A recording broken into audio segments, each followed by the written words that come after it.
Hello guys, December 20, 2025. So, sa video na to guys, mag-iipon ako ng views, like, comment sa loob ng 3 taon.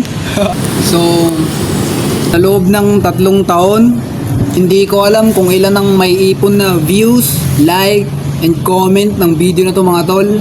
Hindi ko alam.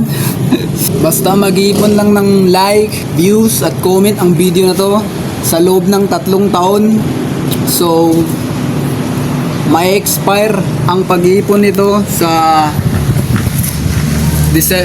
kaparehong buwan din. Sa kaparehong buwan din, December 20, 2028, may expire ang pag-iipon niya ng views, like, at comment.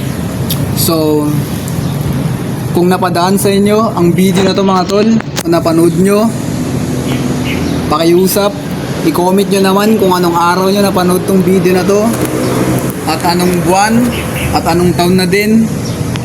Yun, thank you.